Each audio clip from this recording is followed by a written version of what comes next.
this on our Facebook this last week. Oh well. Shit. People clearly are. Wait, what was the date of? of last time? Do you remember? Shit. No, 14th, something like that. All right, give me a second. Okay, we are 13th. live now. 13th. Hey, All right, I gotta my refind contact's it. gonna, my contact's gonna pop out during this episode, and it's gonna be so shocking to see that in real time. People are gonna be like, All right, So great. give me one moment. I have to refind it. Hey everybody, or who's What's in our up, chat? everybody? somebody's in there. Oh, Christian Perez, what up? Poop What up? vein. It's poop vein. Not yet. Poopy. That name never gets old. It really doesn't. There he Poop is. Bane, Yeah. there he is. K224. Poop Jamie, your mic's pretty hot. vein. Ooh. Yeah, it is. Okay, is that better? That's better, yeah. Okay. Yeah, it was clipping a little bit. Is mine okay? Yeah, it's good. Okay. I'm talking on the right side now. Okay, patrons are all set. Andy, you good? Yep. Okay, let's get rolling. Ready? Ready. Yeah. Affirmative. Welcome to Perfect Organism, the Alien Saga podcast. I'm your host, Jamie Prater, and I'm joined by my co-hosts. Patrick Green. Perry Chicos. And Andy Geek Girl. Welcome to the show, everybody. Hey, everybody. Let's do Hi. some quick Patreon shout outs. We got some new producers who will get specific shout outs at the end as well, along with all the other ones. But we'll go back a little bit to November and we'll do McLegend Face, Hudson's Extra Life, Sky Errand, and Jordan are new members who joined us. If you want to join them, go to perfectorganism.com/support. And if you want to join our producer tier at the $12 US dollar level, there's lots of cool exclusive stuff, including lots of behind the scenes of the audio drama that you as a producer will be credited as being a producer on. That is great. We just had our official, principal cast recording over the weekend and our last rehearsal and stuff. And it was really exciting. It's really thrilling. And I think you're not going to want to miss it. So consider joining. Yeah, it's been really, really great. Welcome everyone in our chat as well. Thanks for joining us live. Today's episode, or this week's episode, is essentially the Alien 3 Dream Theory. And we were having a discussion in our green room whether it was a theory or not, mostly Patrick. But I think that there's a lot to talk about in this, and I'm really interested in the whys. But before we get to that, Andy, did you have a review that you wanted to read? Yeah, I have one from, excuse me, Brone McCloskey. It said Best Pod Ever is the title. And he writes, or she, I was working a bad job where I was alone all day, every day, and it was really starting to get to me. I started listening to this podcast every day during work to feed into the hype of Alien Romulus. Boy, oh boy, the treasure I stumbled upon. I started looking forward to work just because I got to listen to this podcast. If you are a fan of the Alien Saga, this is for you. Thank you, Perfect Organism. I think that's really Thank lovely. you. Thank you. That's great. Awesome. I Thank hear you. bad job, and I think it was a bad job, Ripley. It was a bad It's a job. bad job. Bad was all Uh, in caps. That's why I emphasized it. By the way, bad- solidarity with those in the chat expressing your opinions about a certain DHS division. Amen. I do have to say, though, we've been talking quite a bit about this lately, and we were talking with our cast about this over the weekend about how when the actual world can be overwhelming, as it seems to be so often nowadays, it's really nice having this community to kind of escape into and to make art with and to make memories with and to just talk about movies. It's nice in times like these, especially to just have each other, because I think the world can be pretty scary sometimes, and it's less scary, I think, when you have community, and we definitely have that. So it's a pleasure to be on this with everybody. Micah, I believe, is setting up right now because our son was having some sleep issues, so we kind of traded off, but she's setting up, so she'll be here in just a second. Perry, go ahead. I just wanted to add, because I do live in Minneapolis and it's very close to home, obviously, everything that's going on. My wife's Guatemalan. So I've just found so much peace and love and support in this group. Obviously, our Perfect Organism family, but it extends beyond that too, right? With our patrons and our just our fans and people that engage with us on socials and all of that, and just like, I watched Alien 3 just the other night, and just having, I don't know, just like loving this art form so much that you can escape with it. And I don't mean that in a way to like just lose myself completely and not really think about what's going on around me. Um, because I can't do that. And it's as much as it allows me to sort of recharge my mental state and escape for a few hours, then I can come back strong for my community and the people that are physically here around me in Minneapolis, and like that's why I love getting together with you guys and being able to vent or just talk about that sort of stuff, as horrible as it is. And I just know that as much as we stick together through this and keep just talking and being connected to one another through art in some way, I know will things will be okay. We'll find a way. We'll find a way. Jurassic Park. Speaking of which, shout out to Xander, our great friend who just spent the day or the weekend, I don't know, in the recreated Yes. Jurassic Park with his boyfriend at Universal Studios, which I'm immensely jealous of. I've Oh been talking my to Xander about God. it today. I was like, I have to go to this Oh, thing. I'll have to text him. Yeah. Yeah, and Perry, just super quick, what you said is really important. That it's important to have a place to recharge our batteries when the world is very stressful, Yeah. and this is definitely that. And tonight, I think oh, also Micah is now joining. Hey, honey. Hey, Welcome, Micah. Micah. Hey guys. Hey. Sorry about the lateness. But it's nice to, we can take a moment now to recharge our batteries with Jaime's highly constructed and very well evidenced theory that Alien 3 was clearly just a dream. It's not my theory. No, I know, I'm just kidding. But so what is this exactly? So I think in our green room or in our strategy team chat, Andy hit on something that I think was really salient in terms of this theory or this idea came about because people were like, that can't be it. This is the end of the story. This can't be the way she goes out. It can't be the way Newton Hicks go out. So I think the whys here about this idea are just as important as the hows, Like, why do people want this to be a dream? Or, and I don't even know. I mean, I'm not someone who, I'm kind of on two different pages with this, where I love the ending that Alien 3 is. Patrick and I have had probably years-long conversation, if you put it all together, about Alien 3 and how beautiful and perfect and just poetic it is, and just the sober and honest ending of Ripley's story. I still stand behind that. At the same time, I love the character so much, and I think we can all feel Ripley's loss rippling, pardon the pun, throughout the franchise, the saga, since her departure from it. That it's been all over the place. It has been unfocused. We haven't had characters like her. There's really a lot. It's very difficult to hang on. I mean, some of us hang on to ideas or themes or moments here and there, or we have the Andy, we have the David, and those are really great iconic characters, but they're not a Ripley, and they're not the world that Ripley had with her. And I think a lot of this is about, I won't even say nostalgia, it's about loss. So this response, like, yeah, maybe it was a dream, because people are continuing to feel the loss of these characters. Yeah, I really just think it's a coping mechanism, and one that I've used. I was sharing with the chat. 16-year-old me definitely needed to cope.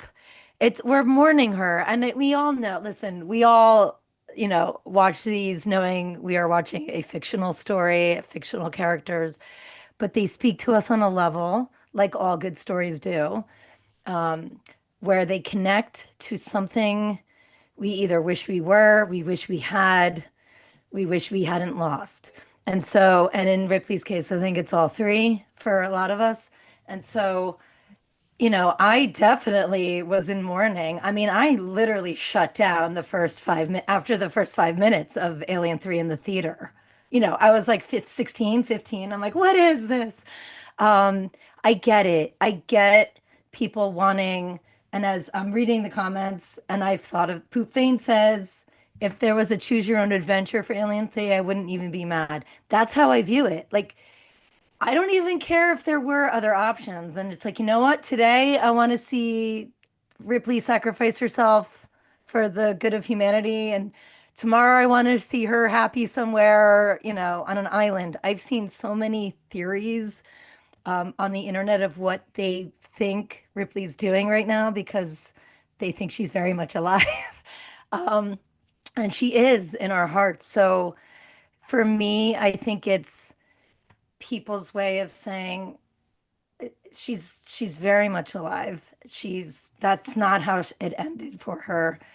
And much like people who suffer loss, they often, find them, they talk to them or they're still there with them in some way. And you're mourning the loss of her future or what could have been too. So I get it. I totally do. I'm usually like a fence sitter on Alien 3. I'm like, some days I love it, and some days I'm like, it's a dream. So I'm there with some of these people. I gotta say though, as much as I love you, Andy, and as much as I love Eric Poopane Stevens, clearly, I, I feel like that ruins the whole movie. That's why I don't get this like whole conversation because that kind of destroys the whole point of Alien 3. Like to me, like the whole thing hinges on the fact that there is no choose your own adventure. That like the point is that this is her end as a character, and like without that, we would just I think have a movie that was kind of like I don't know, it didn't really have like a point for existing. Because if it's a big what if story, then it's like, well, we've already seen her suffer. Like we already know what that's like for her to lose things. So like if we just watch more of that happen to her and there's no like final payoff where she kind of claims, ownership over that loss and ends on her own terms. It just feels like it would rob the movie of the power that I think it has. Like I think I would hate that personally if we did have. I mean, like so people who propose this are really saying that they would like to see a movie where Ripley just goes like and like wakes up and then that was all not real. Like what? Like who wants that to be true other than like kids? I don't know. Like I just feel like it feels very much like to your point, like it's just a coping mechanism. Like it's obviously it sucks that Ripley died, but like we've also had 30 something years to process that at this point. So I kind of feel like if that were not the case, I would be like, so the last 3 decades plus of like my personal alien experience is predicated on like waking up in Wizard of Oz and all of a sudden like it's a different movie. You know what I mean? Like it just Yeah, I know. I I get don't really it. get it. I don't really get it. Yeah, I'll add a few things here you guys have made me think of, but some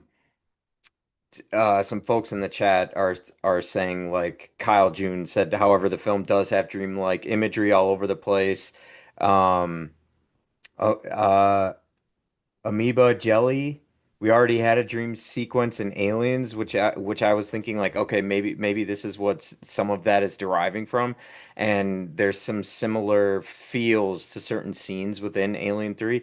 But I also align with Patrick a little bit with what you're saying because like I saw this film when I was very young, like third, fourth grade, and as a young kid like that, I obviously don't understand everything that's going on. And it's more the excitement of like seeing this rated R film that we is a continuance of the story, and it was really an introduction into like a trilogy aspect of like storytelling for me as a kid. And so like that whole idea of it and being able to have films that have these three installments, whether the ending is dark or very happy, or they overcome something in the end and everybody wins or everybody loses, wasn't really something that I guess we were worried about, at least at that young age. But now over the years watching it, what really aligns with me in Alien 3 is the fact that we can't control anything, right? And like I feel like people maybe came up with this idea with like this resentment for how it ended, how it ends, right? And how it begins, I guess, Andy, to your point, with Hicks and Newt being killed off like that. But it's very real. It's very real life, and it teaches you um this is something I find very similar to like my in sobriety, but you have to deal with things. You can't just say that it was a dream because you don't like that that's how it turned out, you know? You can if you don't win the race, you can't just be like, "Well, I don't like that. I'm gonna award myself a medal anyway." It's like, "Well, no. No, you lost, man." So like I don't know. It's kind of similar to me in that way, but I do appreciate some of the ideas like yes, there's some scenes here that seem very much dream state or, um align with this idea that maybe Ripley is in cryo this entire time and I do love the idea of like expanding on that and just growing off like this now I guess it's a what if like what if this but it's also aligns at least for me kind of like where did the space jockey come from, where did the derelict ship come from, and like thinking of it in that way where it almost like you can build the own lore in your head a little bit. Um, so I do like those little piecemeal aspects to it, if that makes sense. Yeah, I agree a lot with what everybody has said so far. And I think for me, looking at Alien 3 through the lens of, oh, what if it were a dream and she's still in cryo? I think similarly that it's like exciting the idea of having Ripley back, like original Ripley and not any sort of clone or anything like that. But I mean, you guys all know that I came to Alien very late in the game because of a certain someone being very insistent upon it, which I'm very grateful for, so thank you. Um, but I think in my first viewing of Alien 3, after having like hard and fast relationships being made in my brain with these characters, to have Newton Hicks taken away like that was definitely like a blow and a pull on my heartstrings that I think is incredibly powerful. And if you take that away with it being a dream, it's almost as if the people who created the Alien 3, who wrote this movie, it's like they ask us to be brave enough to accept something like that. And in life, we're gonna deal with loss and we're gonna deal with heartache and we're gonna deal with things that are not fair. The death of Newt is not fair. She was a child. She survived all of this just to die.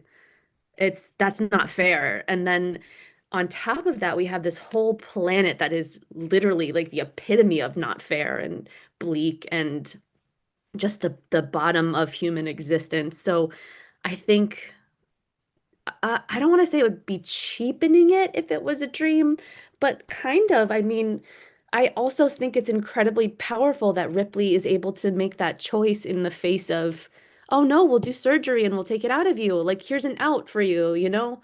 I think it is the perfect rounding out of her character for her to choose that. Like, no, I'm not going to believe you. I've been burned by this company so many times. I know that this is not going to happen, and I'm not going to unleash a queen on other people who will have to fight it and who may not survive in the way that she did. So I think that Alien 3 is by itself, it's asking us to be brave enough to look at loss and to look at things that are bleak and ugly and to try to make peace with them in the way that Ripley makes peace with them at the end when she makes her own choice. And that's just kind of where I land with it now. Speaking of Ripley, here's our Ripley. Just hanging. Aw. She's chilling.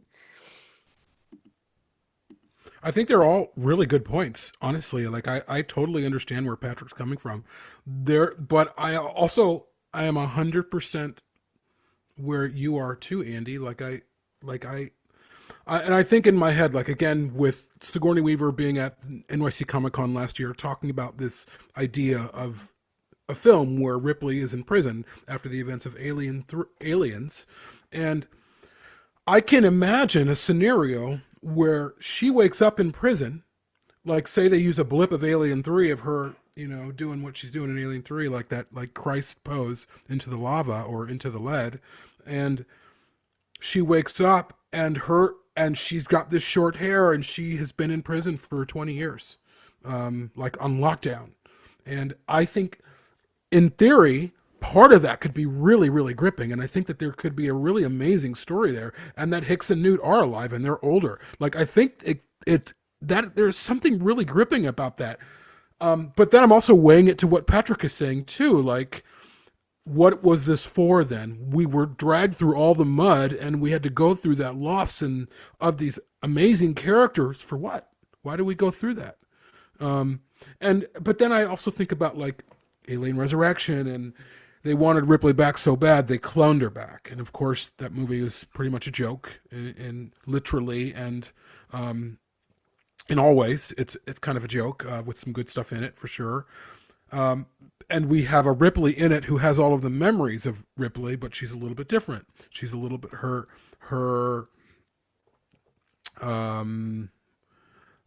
what do you call it when you like your her loyalties, where do they lie? Do they lie with the alien? Do they lie with humans? It's interesting thing. So it's definitely not our Ripley, but there are shades of our Ripley in her for sure. Like she has her memories. There's a lot of interesting things there, but then they didn't go anywhere, and nobody really talks about that movie anymore. But I still think that, yeah, I and it's also, I think the idea that Sigourney Weaver talked about is definitely miles ahead of that garbage idea that Neil Blomkamp had that was announced almost 11 years ago now, which was the impetus of this show, where they were all alive and they kind of sidestep Alien 3 and they're called back to LV-426 and all sorts of things happen. I don't like that story either. And I think the question is, maybe the larger question is, can the Alien IP in films or in the TV show get us to a place where we're as invested in the characters as Sigourney Weaver had us invested in her and the characters in Aliens, and Alien 3? I don't really know, but I know that we need that.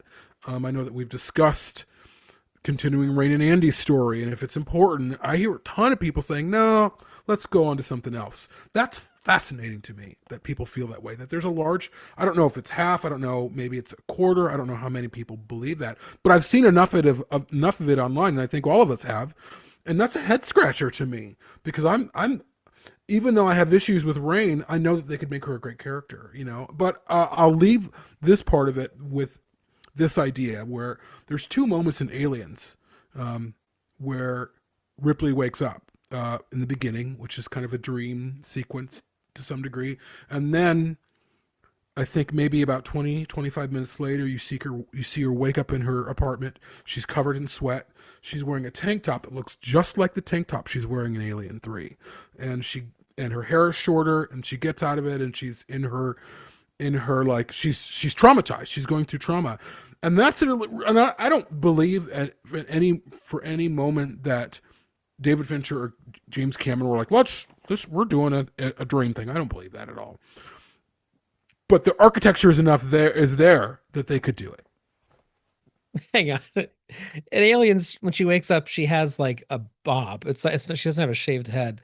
And no, I didn't say shaved head. It's a totally different color and everything. It just happens to be a sleevous. I'm just saying shirt. There's an in there. I don't know if there's an in there. I think it's wishful thinking. That being said, I just feel like I can't imagine a universe where I would not be miserable if we just got rid of Alien 3 and Resurrection for that matter, because I think it would be so sloppy and it would be so like giving the Jurassic World treatment to Alien. I would be like, why? This is why one of the big arguments we used to have in a fun way, JB, when you kept doing the hashtag bring Ripley back on everything. And I was like, why would you ever want that? Because it's just doing the easiest possible audience pleasing thing. And what's going to happen is audiences are going to show up and they're going to hate it, because what happens every time they bring legacy characters. I mean, think of it. Have you seen anything where legacy characters came back recently where it was like, oh, this saved the franchise? Like, I can't think of anything like that. Yes. What?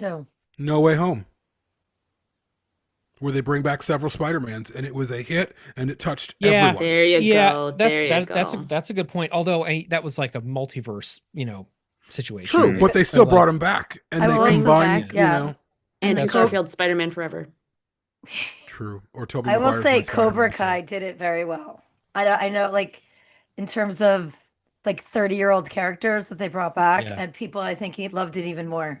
Yeah, that seemed to be successful. Yeah, but I feel like the Indiana Joneses are not strong, right? They're not as strong. It's I feel like it's give and take. It Sometimes has they to be work done and really well. it has to be It done does. really well, and the person who's the legacy character has to be fully on board. Harrison Ford, come on. Like, what Or are you doing? or for Solo, the movie, they didn't bring Harrison Ford back. They recast it, and it was garbage. It was and the it was a worst. joke. Yeah. Ugh. To Patrick's point. And you know, but I look at the Halloweens of the world and I look at the Screams of the world, and you know, and looking at other times they tried this with essentially every major horror franchise at this point. Like this is Saw, like they all do this. They bring characters back and then people reject it because I think what happens is audiences kind of see what it is, which is just kind of an excuse to get more money out of characters people are comfortable with. And to me, like I mean, it's almost it's like borderline an insulting conversation to have, which I'm not saying, I'm not like mad at anybody for bringing it up. But the reason I'm saying it feels insulting to me is it's like Alien is not this. Like, why are we talking about it like this? Like, it's not supposed to be, oh, forget about it. Like these hard things that happened didn't really happen. Like, why are we even talking about this? Honestly, like, what's the point of this conversation? Because like the beauty of Alien is literally the nihilism and the darkness at the heart of it, and the fact that it's always Yeah. us against oblivion and it's us against the universe, and it's these incredibly tiny moments of human kindness that can transcend these terrifyingly dark circumstances. And it just is so out of character, in my opinion. I mean, that's why from the first time we ever saw the Blomkamp artwork with Sigourney dressed up, I was like, count me the fuck out. I am not interested in this. I'm upset about it. And she was all on board. And I was like, I don't care. Like, I don't want to see that. I don't want to see just get people in seats again. Cause like, oh, look what happened. Forget about it. All these movies that already came out aren't real anymore. And now like forever, when you watch the Alien series, you're going to have to like choose whether or not to just jump over these other films that came out because they're no longer really valid canonically. You know what I mean? It's just Yeah. to me. And It like just Star it's so Wars too. sloppy. Yeah. Like bringing the Yeah. Emperor back in Star Wars. Oh like my God, God. was fucking That was the thrown worst. down Yes, the it was hole. horrible. It was so That blew- stupid. You Like know? worst. what? So Yeah. it's Palpatine Somehow. has returned somehow. Yeah. Somehow. I feel And you like see him for Oscar like 3 Isaac minutes. even I know. My Isaac even, like, granddaughter. couldn't I- say that That's how line. he's- He was like, I No. hate myself No. for this.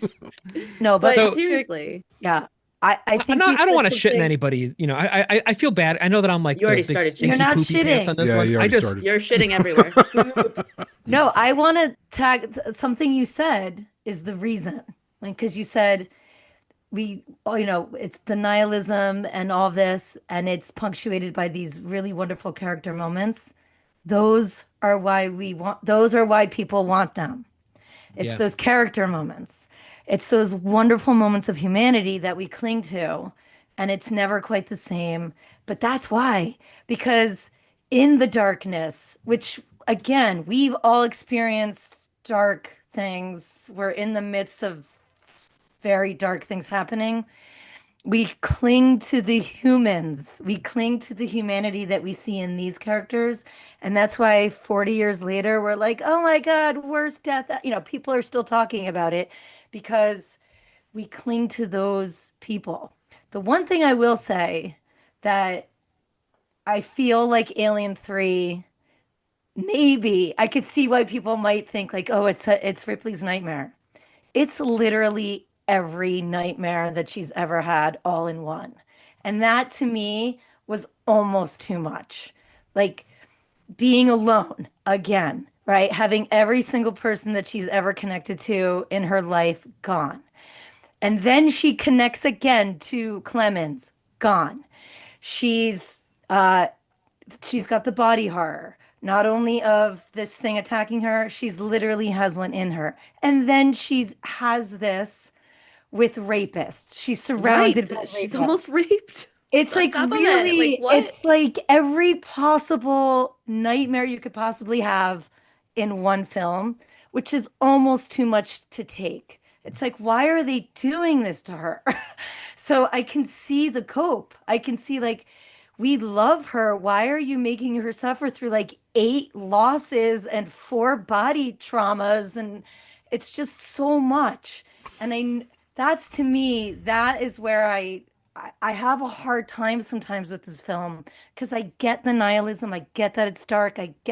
It's just we're brutalizing her to the point Yes. of it's just brutal. And I for I think for many of us, not, and I'm not saying like, oh, if you like Alien 3, like you're sadistic. We take that brutality and we try to make something meaningful out of it. But for a lot of us, it's like it's too brutal. It was so dark. It took me a long time. It took you guys and listening to all of your discussions on Alien 3 to really like get me to appreciate it. And I've seen it many times because I love her. But it just took me a long time to cope. Maybe, I don't know. I just think that's my take on it. It was just so much for her. It is a lot. And I think it's really what I love about Patrick, and I think is really unique to you, is that you watched this film as a child and you came out of it loving it, because that was not the experience for most people. Most people hated it, but you didn't, and I love that about you. Like that You weirdo. you were thinking you were thinking like bigger picture here. Yes, Me this too, is Patrick. tough. You're not alone, And Patrick. Jesus. and I loved it. And, too, Andy brings up something that I haven't even thought about before, which is the brutalization of Ripley in Alien 3. And we have talked about, and maybe I've talked about, but we've had this discussion of women in horror and how women historically in horror are brutalized and murdered and killed, and like tortured more than the men are in these films.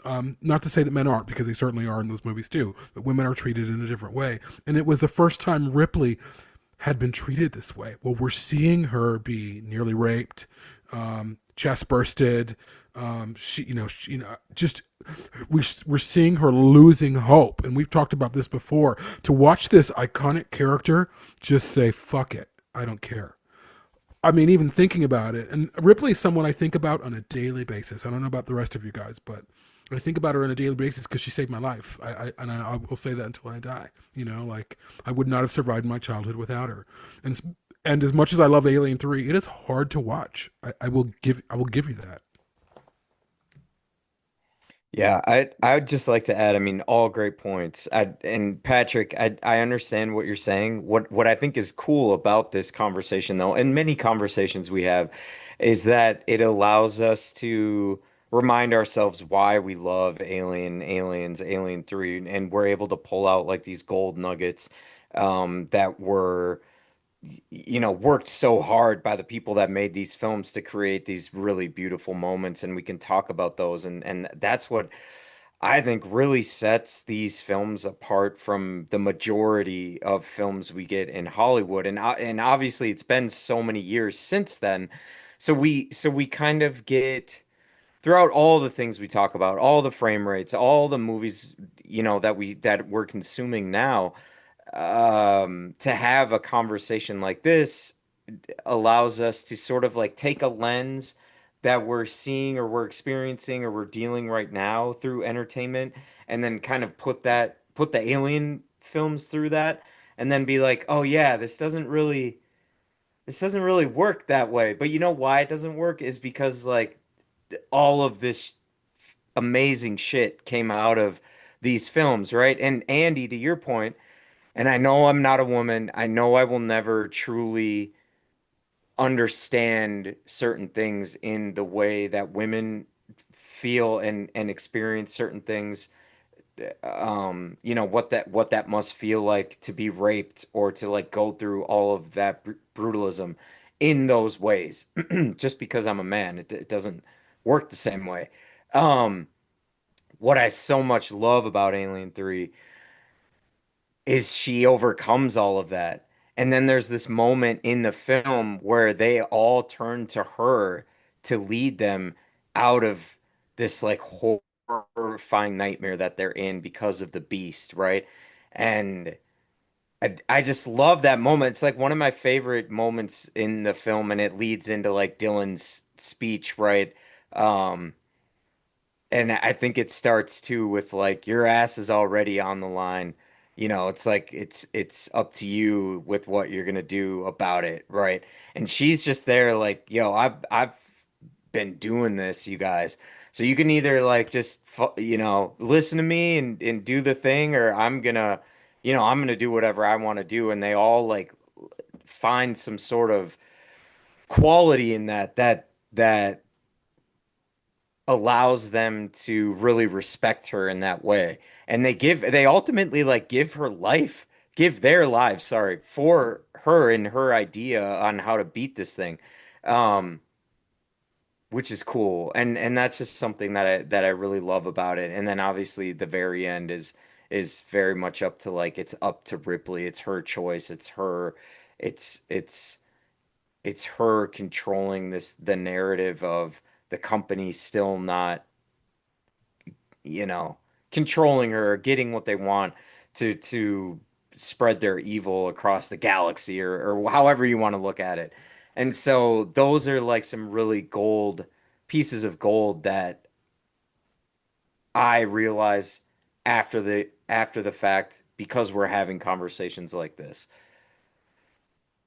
Yes. I I think think, that's really well said. Yeah.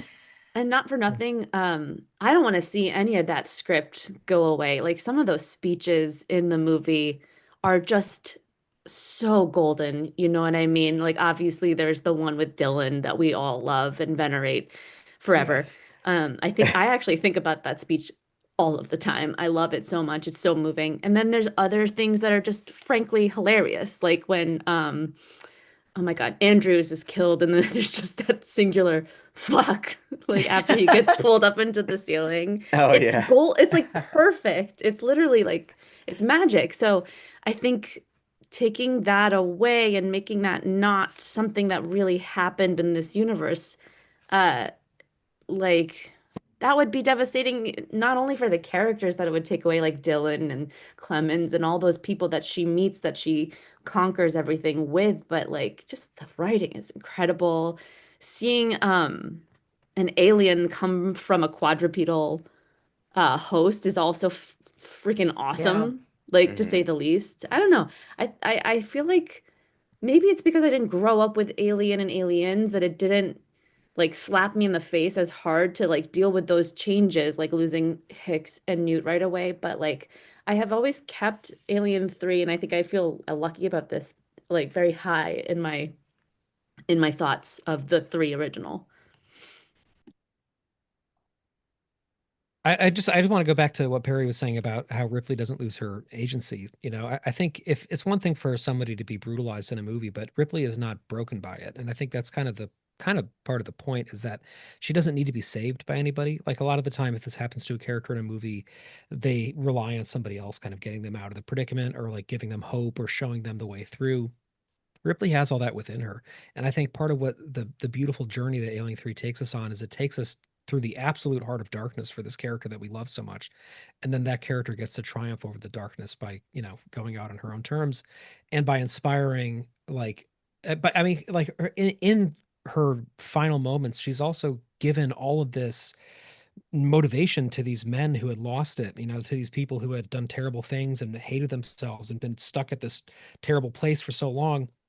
Like she really brings again that humanity that we keep seeing her over and over again bring back into the films, back this time in a way that's very different and in some ways more solemn, but in some ways I think more profound, you know, because it's like not taking anything away from Aliens, obviously, although have been doing that a lot apparently lately.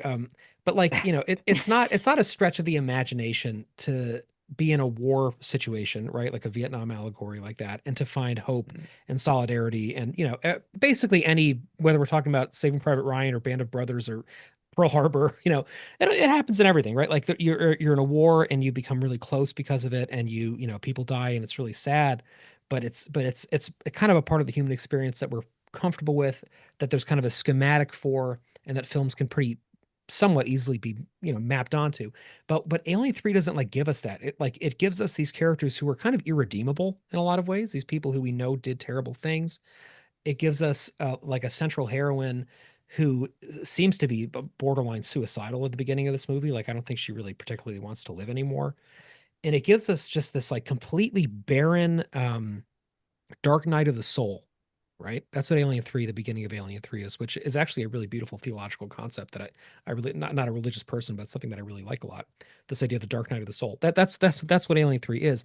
And then in that dark night, which again now is not only cosmic and it's not only predatory, but it's human. It's like this complete absence of connection and of warmth.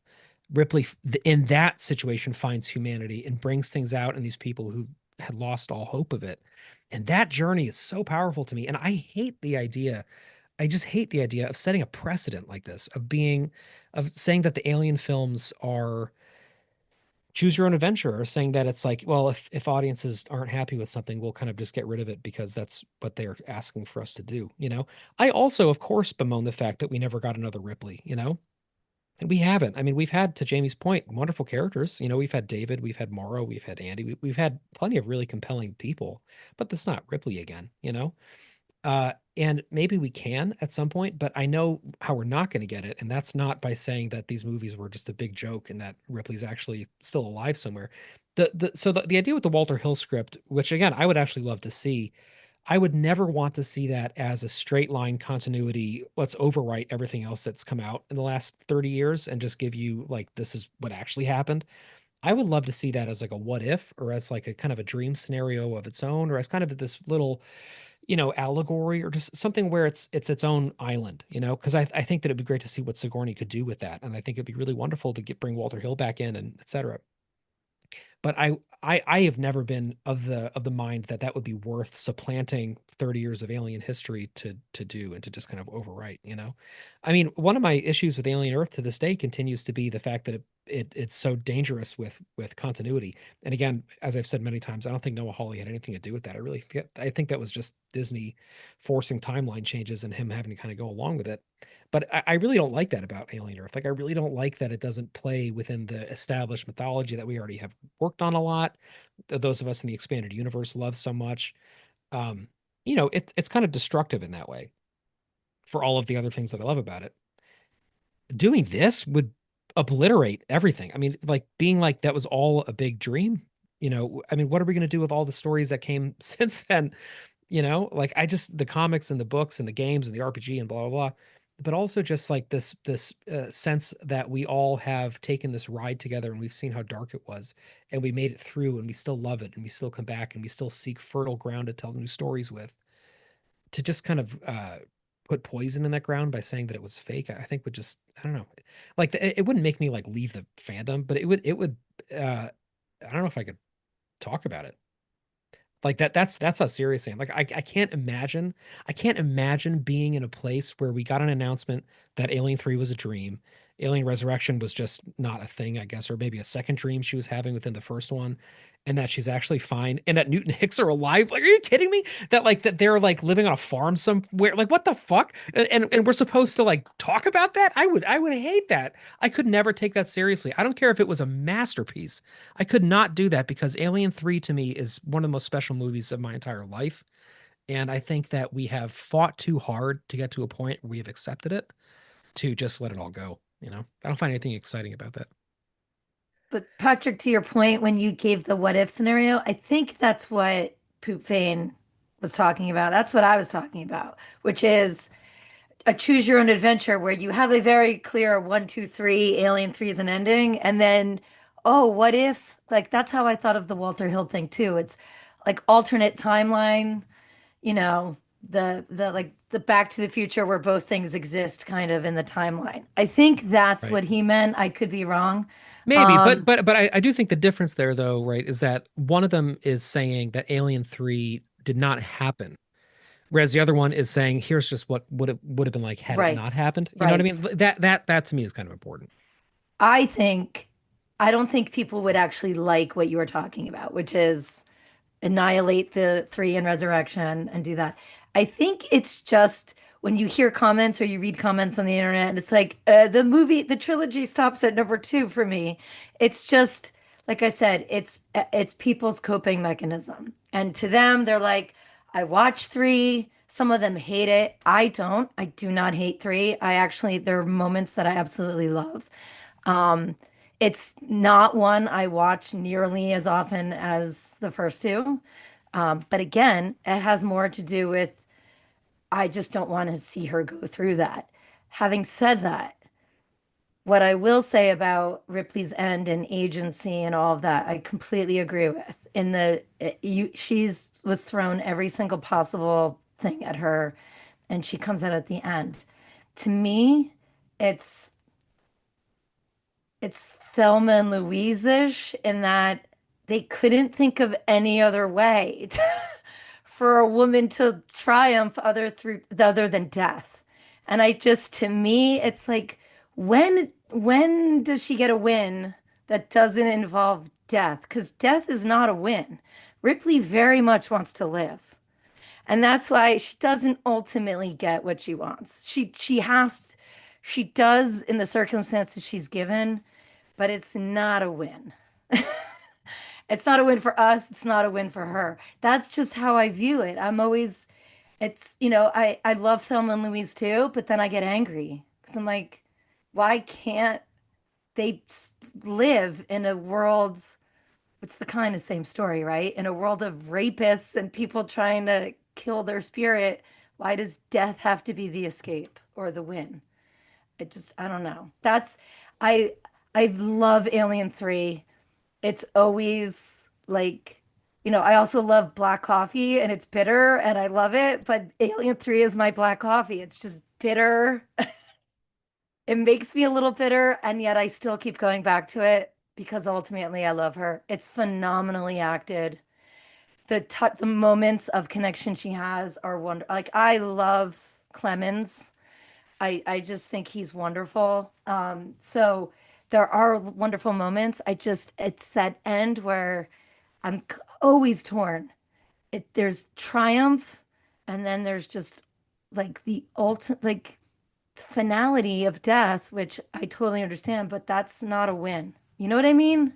I don't know if I explained that well, but I think you explained it really, really well. And in fact, I think that there has been, and I don't really know, I don't think it was intentional, but there has been this thing that happens in films, and Patrick and I have discussed this before, where women have been fridged in stories. Karen Allen's character in I guess they brought her back for 3, so whatever. Indiana but they kind of Jones. fridged her. Indiana Jones, yeah, who was Marion, and then you have Rachel from 2049. They didn't just like send her off; they killed her. And that happens with women all the time in films at the hands of male writers. And I think that that's worthy of discussion. I really do. And I don't, but I also still think it was an honest way for Ripley to go out. And I think she chose life. She chose life for humanity. By giving up her life, she chose life. That's how I see it. And she realized this is something that I had to do. But I also think that the other part of that conversation about kind of killing these female characters off, because I mean, they did it with Shaw too. They didn't just kill Shaw. They mutilated her, which I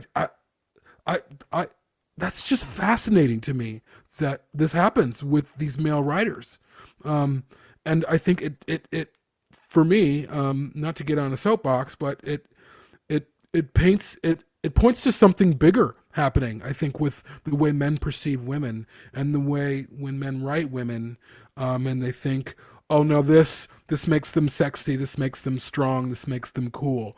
But all of those things end up being them being tortured or mutilated or murdered, I mean, it's not all the time, but it happens enough that to me it's alarming.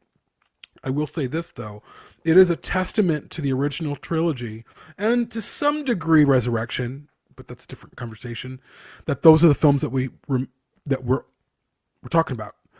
With everything that we've had, and even though we'll talk about like characters like Andie or David at points, we for the most part only talk about the original trilogy films. Not just us, everybody. And I brought this up, I think, in conversation in our Signal chat. Like and I think if the studio is listening, and I don't know if they are, I don't know if they are. I think that they listen in, but you can like listen to something but not listen, and I think there's a reason why fandom encamps around these original films.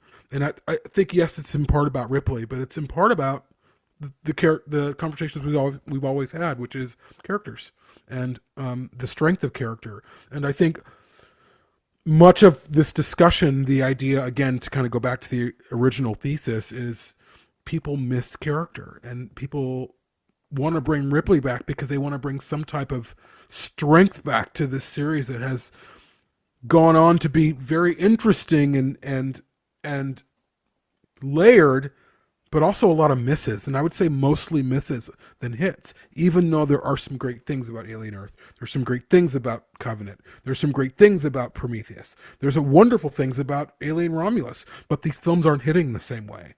Why?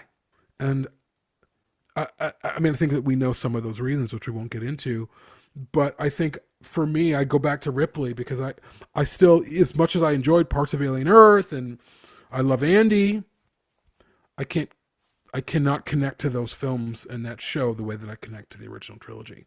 And it's not really about nostalgia. It's about quality of writing.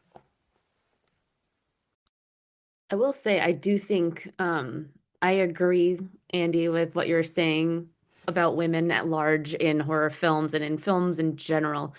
I think it's important, and at least the way that I see Ripley's, and that I think once she knows that there is a chest burster in there, for her, there's no other way. Yeah. She does not want to contribute in any form to the world. And as much as it hurts, I think she knew she was going to die the whole time as soon as she found out it was in her and not Newt or Hicks. So I think that is an uncomfortable decision made by the writers when as soon as they put that chest burster inside of her, that's the only way it could have gone with me being okay with it. And it had to be the way that it had to be Ripley making that choice. That being said, Jamie, I think you're right. I think we just haven't gotten up there yet. We haven't gotten that character that is just so fully realized and alive and breathing and in front of us and just so like raw with us that we look up to her, we want to be her, we want her protecting us. We haven't gotten that yet. And we just want that so bad that like we take comfort in the idea that maybe she is alive and she's coming back and she's going to save the day again, I feel that way too a lot of the time. But I don't know I don't know if it would be another Star Wars where we see Harrison Ford just kind of like, I know. not really giving it his all. Like there's never going to be a Han Solo again. There's just not. Like you can't do that again. You cannot make Ellen Ripley again. Even if we have Sigourney fully on board, even if we have people trying their very best, it's gonna still be not the same. Which is again such like an honor. Like our Ripley is like forcibly trying to get out of the door right now, so I apologize for that. But it's such an honor to sit here with you guys and talk about these characters in the way that they've affected all of us and everybody in the chat. Just like everybody just keeps coming back to these movies for Ripley because she's so iconic and there's no other word for her. And I think the story arc is just it's immortalized and in the way that we're still here talking about it and we're still pining over like some magical way to bring her back without it being terrible. It's fascinating. And I hope that future writers and directors of Alien understand that and understand like that's what we want here. We want character. It doesn't need to be Ripley. It could be someone new, but make them real, make us connect, make us want them to survive, make us cringe every time a facehugger gets close to them. Like we want those characters back.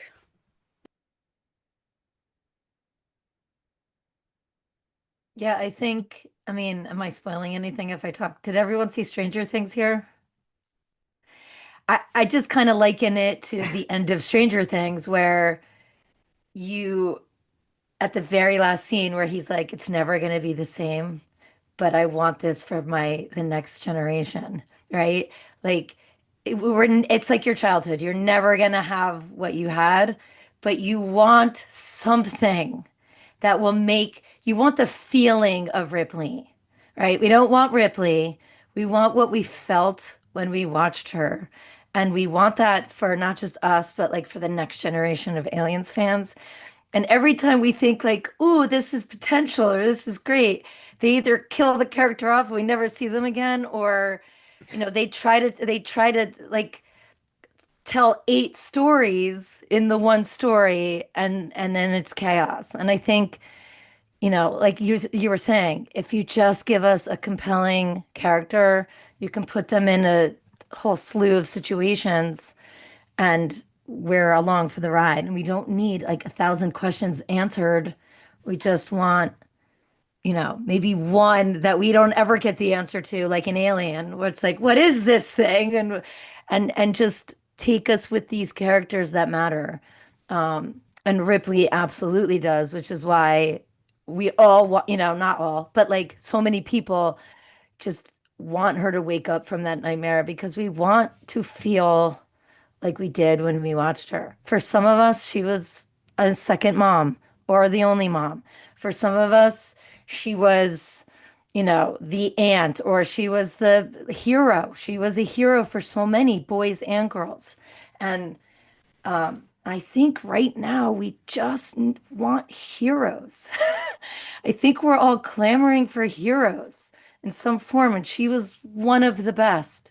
So just give us somebody to look up to in a way that Ripley showed us, and somebody who's a whistleblower. Like we have them in real life. We're seeing snippets of them. I think we just all need somebody we can latch onto to look as an example because I feel like there are so few that, and everything scattered.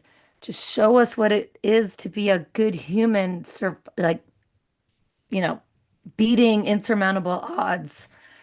I think that's what we're all clamoring for in some form, whatever that form is.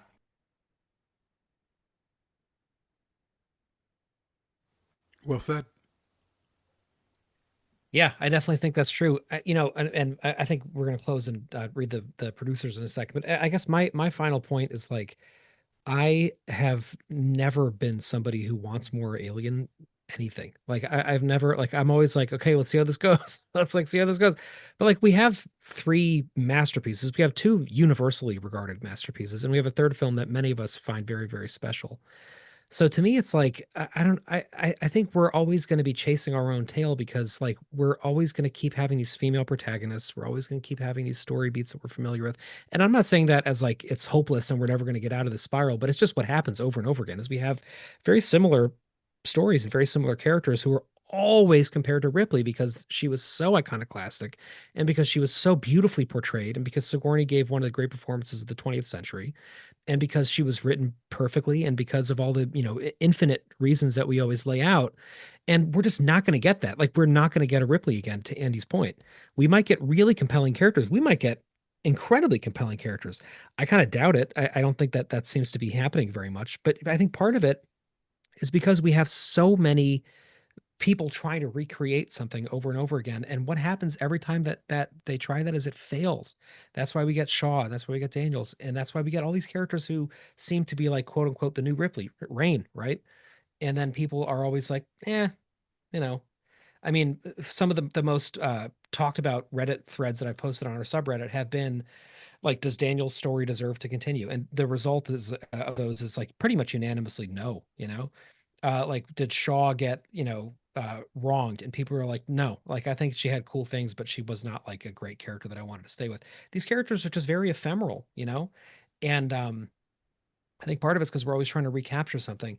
And I gotta say that like to me, if recapturing something means just literally overwriting previous material and bringing just the exact character back just to appease people, like there's no universe where that does well. I really cannot see audiences loving that film. I think we get a dark fate out of it, and I think it ruins the franchise. And then we go back to the drawing board and we're like, well, that didn't work. So then now what's going to work? And then it's like, let's try a male protagonist. And then we try that. And they're like, well, it wasn't Ripley.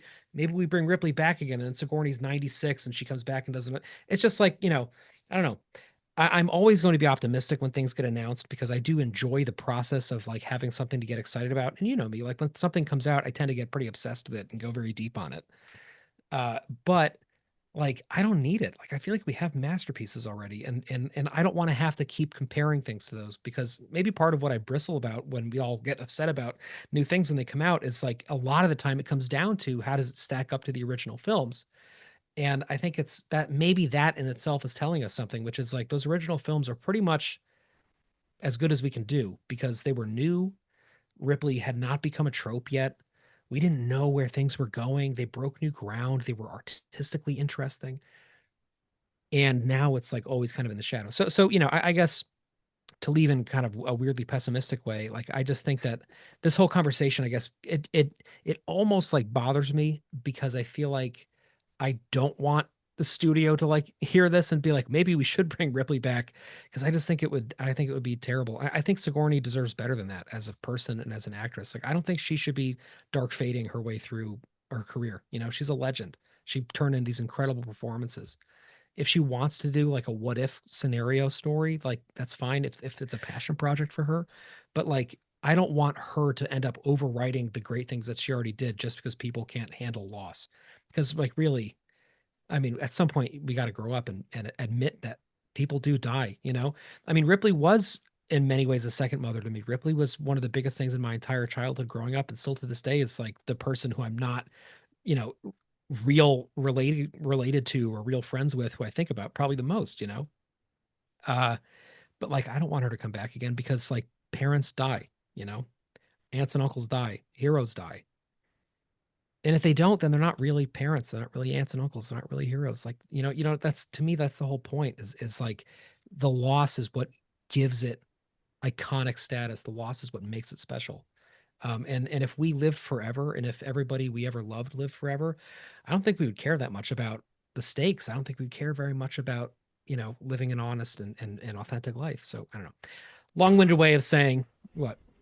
No, I would agree with you with everything that you said, but I think maybe just to balance that out a little bit, like for me as like a child, I've lived my life through stories all of my life, and I think for me when I look forward to new Alien stuff, it's not because I want another Ripley or I want a clone, or it's because my life is still going on. I'm still on this journey, and you guys know me. I bring up like real life in movies all the time. Like, how do we see this in our real life? And for me, new stories ongoing new stories from good storytellers do that for me. Like, that's why Andor speaks so loudly to me. That's why Samwise and Frodo, I see myself in them a little bit. And I think with the Alien universe, you have people who are in the dark, and not just the darkness of space, but yes, that too, but the darkness of a company, that darkness, and then the darkness of a creature that they can't understand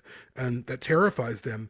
And I think certainly now I can probably state that as a country we are in the dark, and I'm looking to stories now more than I ever have before. And for me, I want more Alien. I'm always hoping that the next Alien thing, I mean, do we need it? No, we don't, but I want it because I'm still on this life. I'm still in this journey with everyone else, and I would love to look at Alien, let's just say Romulus 2 or whatever. I would love to have that affect me the way Andor affects me. I would love to have that affect me the way Spider-Man No Way Home affects me. I remember when I saw Spider-Man No Way Home, and that was kind of right as things were just about to open up, or I think maybe things were still closed. I can't remember. But I remember thinking, this is the movie we needed. It was like these characters came together, and we were brought back to these characters that we know and love, and I felt like it kind of walked us home a little bit out of COVID, just for a minute, just for a little bit, just for a moment. And I think that's what stories do. And like I've been watching a night of Seven Kingdoms, whatever it's in the Game of Thrones, and I see myself in some of those characters. And so I feel like for me, this conversation isn't so much about I want Ripley back, or we want Ripley back. It's more about we want something to believe in. We want an alien thing that we can look at and go, oh my God, like, can you, like, I mean, we do that. I mean, we've been doing that with certain films like Annihilation, where we talk about it, or Ex Machina, or Civil War. Sorry, Perry. These things that really speak to us in these moments, and that's what I live for. Like, I don't know if you guys have seen the film One Battle After the Other, or One Battle After Another. profound film, fucking profound. And it speaks to us right in this moment that we're at, right in this darkness that we're experiencing in a different way, but it speaks to it. And that's what I look forward to with Alien. Like, I want them to bring me into a story, and I don't care what story it is. I don't care. Bring me into it and let me care. This is what Andie says all the time. Just let me care about something. And I just don't care too much. And that's what I'm looking forward to. Yeah, definitely. I mean, I don't know if Alien is necessarily the venue for that, but it would be nice if it were, you know. I think those stories will exist all over the place. You know, I just think I think if we keep waiting for something to, I mean, again, the topic of the conversation tonight, at the end of the day, is Alien 3 a dream, or what does that theory hold up? And I just think for me, that's kind of antithetical to what you're talking about, which is like the importance of having real stories to tell, because I think that would literally be overriding the actual real stories that we have, you know.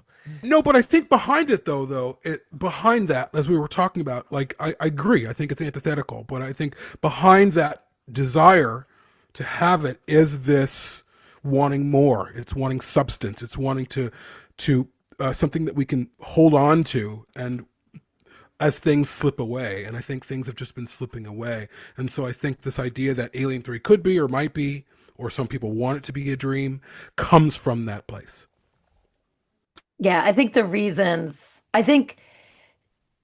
it's more about a cope versus like people aren't like, I'm clamoring for, this next movie that's going to erase Alien 3. I just think people established this long ago, and that's where they left it, because they can't cope, or some people left it at that and never watched Alien 3 again, and they're like, this is where it ends. For us, we're unusual in that we're constantly thinking about these films. I think it's just more of, here's the reasons why somebody would feel this way. I personally wouldn't want this either. 1, 2, and 3, perfection. I think that's why I think it keeps coming up, is people just want that. And I think, like you were saying, Jamie, and everybody, I think we just want it in some form. We're never going to get it in the form of Ripley. We just want it in some form. And there are great stories out there. I just think, and this is a whole nother conversation. Did you guys see that interview with Matt Damon where Netflix basically told him, you saw that? I really think that's a major issue. Yeah. I think that's one of the main things that we're not getting characters, is because they're not giving anyone time to give us characters. So I think that's what we're trying to say to the studios is, let the creatives do their job and tell a story. And in that story, let the characters breathe. And then you're going to create a movie we're going to talk about for decades later. Give them time to write it. Jeez. Yes. Yeah, I mean, I miss when movies were not only written better, but I miss when they looked better too, Yeah. Like I miss when we had miniatures, and I miss, when things looked as good as the original Jurassic Park did. I miss a lot of things about the way movies used to be, around the time of Ripley. Oh, we got a special guest, another one. We do. This is Chewie. Chewie. Punch it, Chewie. Oh my God. Cute. So cute. Well, I miss when movies stayed in theaters for longer than 2 Yes, days. Like, please. I want to go and see it again, My man. God. Give me some time. Yes. I just think down. I think we miss a lot of stuff, and I think Ripley in a lot of ways is kind of a catalyst for this conversation, because we all look at her as somebody who meant and means a great deal to us, and we look at like why and like what are the things that she represents.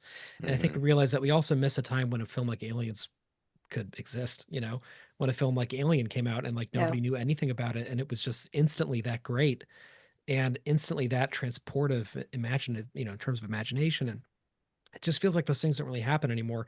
And when they do, it's like it just feels very ephemeral. It's like it's here and then it's gone. Like in 1979, for the summer of that year, like everybody was talking about Alien when it came out. Like everyone saw Star Wars when it came out 2 years before that, right?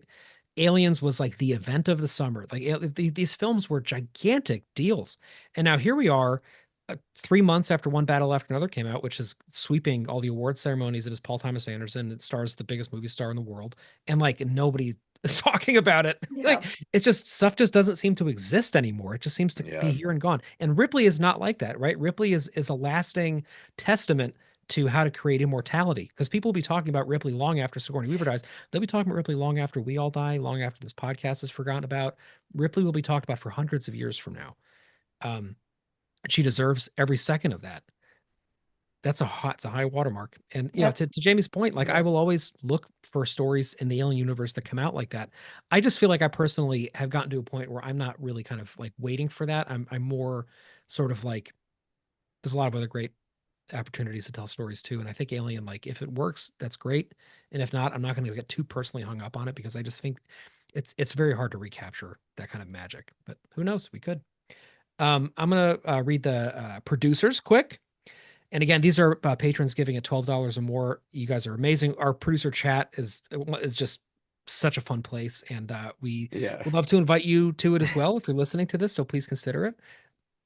You can give again at perfectorgasm.com/support. And without further ado, we have Jordan, Sky Aaron, Brazen God, Justin Baker, Weyland-Yutani Distinguished Engineer, Angel Cruz, Gary Smith, Peter from Melbourne, Jeremiah White, Chris B., Carl Hinkst, Eric Poopvane Stevens, Zeno Nick, Jeff DeLoff, Sean Rosado, Weed, Ross Yost, Zarnold Quigley, G. Latoya Yates, Steve Patterson, Vincent Harris, Blood Hut, Deal With It, Joseph Rosner, Carl McLean, Matthew Bruff, Perry Chicos, Gene McDonald, Dave Turner, David Holmes, Jonas Holmston, Murray Kucherawi, Darren Gold, and Nathan Gribble. Thank you all so much. Thank you for everybody in the chat. This was a big chat tonight. We got thank you guys so much. We had a few dozen in there. And when we hit 10,000 subscribers on our YouTube channel, we're going to be giving some shit away. FYI. Yeah. Tell your friends, tell your neighbors.